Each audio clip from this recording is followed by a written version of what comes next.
partager la parole de Dieu. Nous prenons tous nos Bibles pour partager la parole de Dieu. Si vous n'avez pas de Bible, vous le demandez à Ephraim. Si vous avez votre téléphone, vous le prenez dans le livre de 1 Roi 19. Nous sommes toujours avec le prophète Élie. On n'a pas encore fini avec cet homme. Dieu nous apprend des choses avec lui. L'homme qui mangeait avec les corbeaux. L'homme qui se nourrissait par un corbeau. Amen. Nous allons nous lever pour honorer la parole.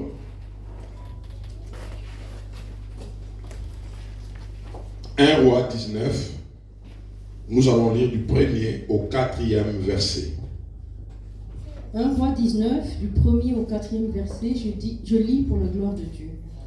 Akab rapporta à Jézabel tout ce qu'avait fait Élie et comment il avait tué par l'épée tous les prophètes. Jézabel envoya un messager à Élie pour lui dire « Que les dieux me traitent dans toute leur rigueur, si demain à cette heure je ne fais pas de ta vie ce que tu as fait de la vie de chacun d'eux. » Élie, voyant cela, se leva et s'en alla pour sauver sa vie. Il arriva à Beersheba, qui appartient à Juda, et il y laissa son serviteur. Pour lui, il alla dans le désert où, après une journée de marche, il s'assit sous un genêt et demanda la mort en disant « C'est assez, maintenant, Éternel, prends mon âme, car je ne suis pas meilleur que mes pères. » Amen. Amen. Est-ce qu'on peut acclamer la parole de Dieu? Nous reprenons nos places. Merci. Le texte que nous venons de lire nous relate encore ce prophète que nous sommes en train de partager depuis un mois. Nous sommes en train de parler de lui. La Bible nous dit que c'était dans la période de crise en Israël. C'était dans la période où tout allait très mal en Israël. Et Dieu s'est servi d'Élie comme étant le principal dans cette histoire. Mais il n'était pas le seul prophète qui est resté en train de servir Dieu. Amen. Hein? Amen. Vous savez, il y a des acteurs principaux, mais il y a aussi des acteurs qui sont dans les coulisses, des gens qui sont dans l'ombre, mais qui sont là, qui sont en train de travailler. La Bible nous dit que c'était après cette démonstration. En Israël, il y avait l'idolâtrie. En Israël, il y avait trop de problèmes. Et le prophète Élie avait défié Israël et le prophète de Baal. Les prophètes de Baal, ce sont des prophètes que la femme du roi avait amenés dans le pays. La femme du roi s'appelait Jézabel. Le roi, à cette période de l'histoire, c'était Akab. Israël a connu plusieurs rois. Il y a des gens qui connaissent seulement le roi David. Amen. Hein? Amen.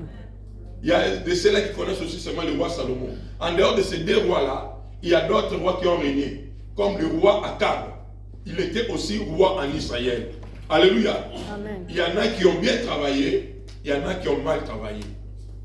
Dans la vie, bien aimé dans le Seigneur, tu dois croire que si toi tu existes aujourd'hui, il y a des gens qui ont vécu avant toi. Amen. Alléluia. Amen. Il y a des gens qui pensent que quand eux ils existent, eux ils sont le centre du monde. Tout commence avec eux, tout s'arrête avec eux. Non. Les choses ne commencent pas avec toi, les choses ne vont pas s'arrêter avec toi. Amen. Alléluia. Amen. Vous savez que moi, quand je regarde mes enfants, ils ne connaissent même pas leur grand-père. Parce qu'ils sont nés ici. Il y a de ceux-là qui ont vu des images de mon père. Mais ils ne les connaissent pas. Alors qu'ils portent son sang. Parce que le sang qu'ils ont là vient de mon père. Et le sang que moi que je les ai donné, c'est mon sang. Alléluia.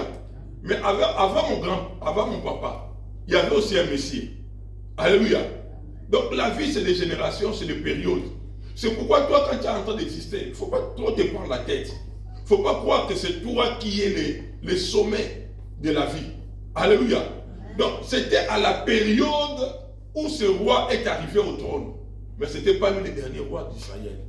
C'était ni lui le premier. Alléluia. Mais quand ce roi arrive au trône, il va se marier à une femme qui était non-juive, qui était étrangère. Cette femme, de ses origines, ils avaient plusieurs dieux. Et son caractère, son comportement, les comportements qu'il y avait dans son pays, il a amené ça en Israël. Il a amené ses prophètes. Il a amené leur style de vie, leur pratique en Israël. Or, en Israël, ces choses étaient interdites. Est-ce que je parle à quelqu'un? Amen. Ces choses sont interdites. Le dimanche passé, j'ai parlé de ces choses. Que nous, chrétiens, Dieu nous interdit d'avoir d'autres dieux devant sa face. Ça veut dire tous nos problèmes, toutes nos difficultés, nous devons les régler seulement avec Jésus.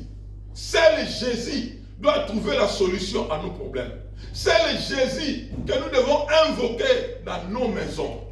C'est Jésus, nous devons prier pour nos difficultés. Si vous avez besoin d'eau, demandez au protocole, Ephraim va vous servir de l'eau. Alléluia. Amen. Donc, mais cette femme amène maintenant d'autres pratiques. Et Dieu n'était pas d'accord. La Bible dit que Dieu a envoyé la sécheresse. Dieu a envoyé la souffrance au milieu du peuple. Je voulais dire à quelqu'un que quand Dieu n'est pas content de certaines choses, il envoie les problèmes lui-même. Nous, nos problèmes ne viennent pas que des démons. Nous, nos difficultés ne viennent pas que de Satan. Il y a des choses que Dieu lui-même permet. Ça veut dire qu'il laisse maintenant l'accès à l'ennemi. Et l'ennemi profite pour nous attaquer. Et quand nous nous réconcilions avec Dieu, c'est à ce moment-là que Dieu vient aussi agir dans nos vies. Il vient amener sa paix. Je ne sais pas, dans tes problèmes, tu fais intervenir qui? Il y a des gens, quand ils sont dans les problèmes, ils sont prêts à faire intervenir n'importe qui. Mais ils sont chrétiens. Le dimanche passé, j'ai donné le témoignage de ce frère suisse qui avait le problème de Mbassou, qui se traite traditionnellement. Donc quand quelqu'un est atteint de cette maladie, ce sont des féticheurs qui doivent seulement les soigner. Ce sont des féticheurs. Mais 2 fois j'ai prié pour ce genre de cas, j'ai vu ces personnes être guéries et retrouver la santé. Alléluia. Donc nous chrétiens, s'il faut mourir dans la présence de Dieu. Mais il ne faut jamais trahir. Il ne faut jamais trahir la Bible. Il ne faut jamais trahir la parole de Dieu. Quand on est chrétien, on doit rester dans la parole de Dieu. On ne doit pas aller consulter d'autres personnes. C'est ce que Saoul avait fait. Il est allé consulter une femme qui invoquait les morts. Et la Bible dit que Dieu l'avait rejeté. Dieu l'avait déjà rejeté, mais à cause de cela, il a encore anticipé sa mort. Faites très attention par rapport à vos secours. Quand vous êtes dans les problèmes, comment vous cherchez la solution à vos problèmes. Notre solution doit toujours venir de l'Éternel. Amen. Amen. Alors, la Bible nous dit que Élie avait défié tous les prophètes de Baal. Il leur avait dit que ici en Israël, nous n'avons qu'un seul Dieu. Vous êtes en train d'amener les désordres. Mais comme il y a trop de dieux ici, je vous invite à Carmel. Carmel, c'était une montagne qui se trouvait là-bas en Israël. Et il a dit, on va tous aller se voir là-bas. Et le peuple va venir aussi. Et là, j'aimerais que tout le monde invoque son Dieu. Et c'est lui qui va répondre. C'est celui-là que nous allons commencer à adorer dans ce pays. Alléluia. C'est celui-là que nous allons commencer à adorer en Israël. Parce que c'est trop ici. C'est trop de pratiques, c'est trop de choses. Et la Bible nous dit, ils se sont retrouvés à la montagne. Même les rois étaient là aussi. Le roi Akab. Il est parti aussi à la montagne. Les administrateurs, les gens qui gouvernaient, tout le monde était là. Tout le monde était curieux de voir ce qui s'est passé. Alors quand ils sont arrivés, le défi c'était quoi? Allumer le feu. Mettre le bois et que le feu s'allume sans que quelqu'un l'allume avec ses mains. Alléluia. Donc, Élie est arrivé avec des bois. Ils ont mis les bois. Et les autres prophètes sont arrivés aussi avec leurs bois. Ils ont mis les bois. Mais maintenant, il fallait invoquer Dieu. Le Dieu qui allait répondre avec le feu, c'est celui-là qui devait se faire adorer. Alléluia. Alors, les premiers qui ont commencé, c'était les prophètes de Baal. Ils ont fait des incantations, ils se coupaient, ils ont fait beaucoup de choses pour allumer le feu. Mais le feu ne s'allumait pas. Le feu ne s'allumait pas. Alors ils ont tout tenté, l'air avancé, les choses n'arrivaient pas. Et la Bible nous dit que le prophète Élie était en train de se moquer d'eux. Il était en train de se moquer d'eux, il était en train de rigoler. Après, il a dit, bon, vous avez tout fait, on a vu que votre Dieu ne s'est pas manifesté. Mais maintenant, moi aussi, je dois participer aussi au concours. Parce qu'on a dit ça pour tout le monde. Moi aussi, je veux faire intervenir mon Dieu. Vous savez que pour que le feu s'allume, le bois, ça doit être sec. Mais cet homme-là, Élie, va demander à ce qu'on puisse prendre de l'eau, qu'on puisse mettre sur le bois. Alléluia. Amen. Il dit, prenez les seaux d'eau, venez jeter dans les bois qui sont là.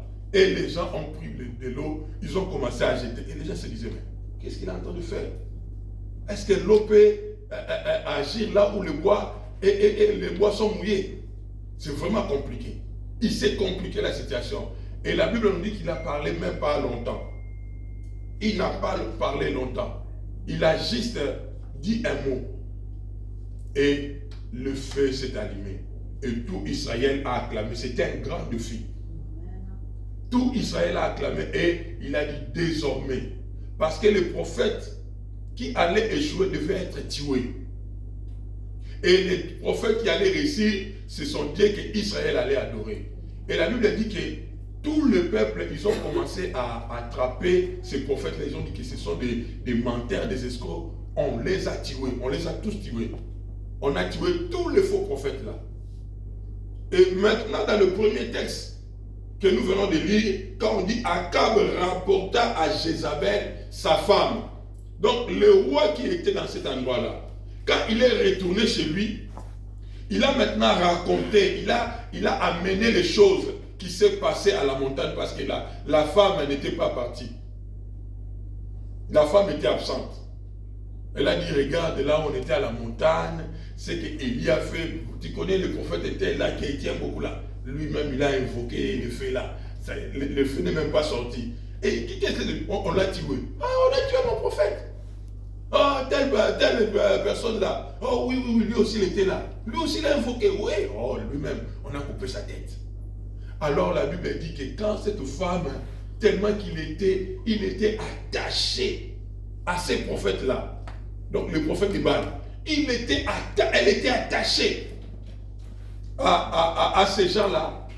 Il envoie maintenant ses messagers. Il dit, allez dire à Élie, ce qu'il a fait à mes prophètes, je vais le faire aussi la même chose aujourd'hui. Il va mourir, à moins que je ne sois pas la reine dans ces pays. Si c'est moi qui ai reine dans ces territoires, en tout cas ce n'est pas Akab qui va m'empêcher. Akab c'est son mari. Il dit aujourd'hui, Élie va mourir. Et la Bible nous dit que la nouvelle est arrivée chez Élie. Et quand Élie apprend ça, la Bible dit qu'il a fui. Alléluia. C'est lui qui a démontré la puissance là. C'est lui qui a manifesté la gloire de Dieu. Alors il s'est fui. La Bible dit qu'il cherchait ses habits. Il cherchait ses chaussures. Et on a vu le prophète en train de partir à une direction, vers le désert, en train de fuir. Et quand il a fui, il est arrivé à un niveau où il était fatigué, il s'est assis. Il a dit, je suis fatigué. Que je meurs seulement. C'est trop. Je ne suis pas plus grand que mes pères. Alléluia. Amen. Donc quand il parle de ses pères, il parle d'Abraham, il parle de Moïse, il parle de ces grands prophètes qui ont vécu avant lui. Et nous sommes arrêtés au 4e verset, mais quand vous lisez la suite de l'histoire, Dieu l'a visité. Dieu lui est parti le voir, il a dit, mais Élie, qu'est-ce que tu es venu faire ici? Et c'est lui qui va commencer à dire, tu sais que j'ai déployé mon zèle pour toi. Donc je fais des exploits pour toi. J'avais disposé ma vie. Parce que c'est lui qui allait rater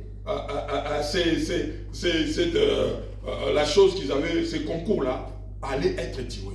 Et ce monsieur avait pris le risque d'exposer sa vie. Alors quand Dieu le voit dans cet endroit, il dit, mais Élie, tu fais quoi ici? Il dit, j'ai exposé ma vie à cause de ton nom. Maintenant là, on est en train de chercher à me tuer, je suis fatigué. Et cette femme-là a pris tous tes prophètes, il les a tués. Et Dieu qui regarde Élie, il dit, mais qui t'a dit que tous mes prophètes se sont inclinés devant Baal? Alléluia. Qui t'a dit que tous mes prophètes se sont mis à genoux devant Baal? J'ai encore des hommes. Ce n'est pas parce que toi, tu t'es présenté à Carmel pour me défendre que tu étais le seul qui me servait. J'ai encore d'autres personnes qui me servent. Alléluia. Amen. Mais quand nous regardons le langage d'Élie, c'était le langage de lamentation, de murmure. Et ce matin, je voulais parler de murmure. Ce que ça peut amener dans la vie d'une personne. Alléluia. Amen.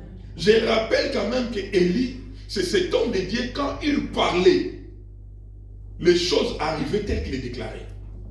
Amen. C'est cet homme de Dieu qui a fait de grandes choses. Et je crois que Dieu lui a donné beaucoup parce qu'à chaque fois que cet homme parlait, tout ce qu'il disait arrivait tel que ça, il les déclarait. C'est cet homme qui était nourri par les corbeaux. C'est cet homme que Dieu envoyait chez la femme veuve pour manger. Donc c'était un homme qui était un peu soigné par Dieu. Alléluia. Mais moindre problème, une femme a parlé, il commence à pleurer. Ah, moi. Vraiment, alléluia. Amen. Que je meurs seulement, je n'arrive plus vraiment à ma vie. Bien aimé dans le Seigneur, il y a des gens qui sont dans des situations pires que toi. Je voulais parler ce matin aux gens qui ont l'habitude de se lamenter. Tu vois quelqu'un qui est en bonne santé, qui a ses pieds, qui a ses mains, qui a ses yeux, qui a ses oreilles, mais il n'est toujours pas satisfait.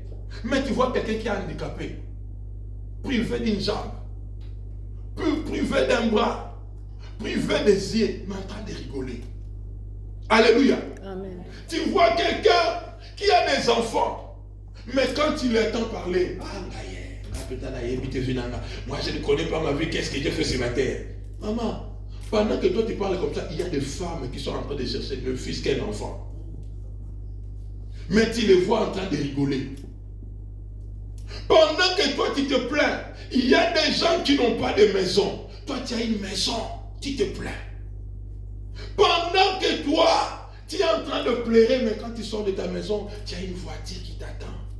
Il y a des gens, tout ce froid-là, fini dans leur corps, en train d'attendre le bus. Des fois, ils doivent marcher à pied. Mais ces gens-là sont contents. Et c'est toi qui viens pleurer. La Bible nous dit, à cause de son langage et de son comportement, la Bible nous dit qu'on a donné ce qu'il y avait en lui à une autre personne. Élisée l'a remplacé. Alléluia. Amen. Tu sais, si tu ne sais pas apprécier la vie, si tu ne sais pas apprécier ce que Dieu te donne, Dieu va le donner à une autre personne. Il faut apprendre à regarder la vie du bon côté. Il y a des gens, quand ils les regardent, du matin jusqu'au soir, ils placent seulement. Mais regarde d'abord ce que tu as. Alléluia. Amen. Je n'ai pas à manger, mais je suis vivant.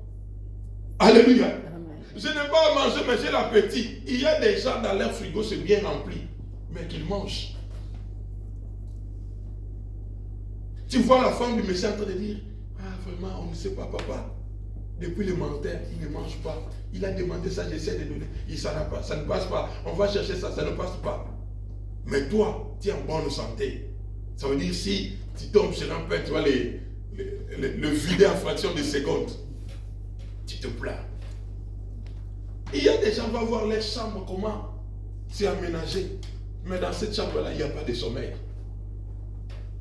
Il n'y a pas de sommeil. Mais toi-même sur un banc, même à l'église, là, dès que tu es sur la chaise, là. Alléluia. Amen. Il y a des gens qui sont en train de faire des défilés chez le médecin, juste pour dormir. J'ai prié pour un monsieur qui ne dormait pas. Il ne dormait pas. Pendant que j'ai prié avec lui, il a commencé à ronfler. J'ai dit, frère, continue à dormir. J'ai continué la prière. Il dit, pasteur, je dors. Je dors. Mais il a cherché ça avec des médecins. Il n'a jamais dormi. Vous ne connaissez pas la vie, bien-aimée. Alléluia. Amen. La vie, c'est compliqué. Regarde la vie du bon côté. La Bible dit, si il te manque quelque chose, demande à Dieu. La Bible ne te dit pas de te lamenter. La Bible dit, qui avec ses murmures peut ajouter quelque chose dans sa vie. Dieu n'aime pas les murmures. Dieu n'aime pas les gens qui sont toujours en train de confesser ce qui est mauvais. Dieu n'aime pas. Alléluia. Amen. Mais à Élie, Dieu avait quand même donné beaucoup. Il y a des choses que cet homme, il a arrêté le soleil. Un jour, il a dit que le soleil ne va pas apparaître. Le soleil n'a pas apparu parce qu'il s'est fâché. Et Dieu a fait comme lui. Moi, j'ai même jamais décidé ça depuis que je suis pasteur. Alléluia. Amen. Mais c'est cette même personne qu'on trouve en train de dire ah, Élie, toi. Alléluia. C'est chez toi qu'on vient trouver.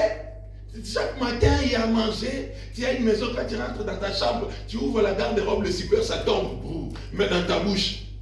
Est-ce que j'ai des habits? Toi, tu peux parler comme ça.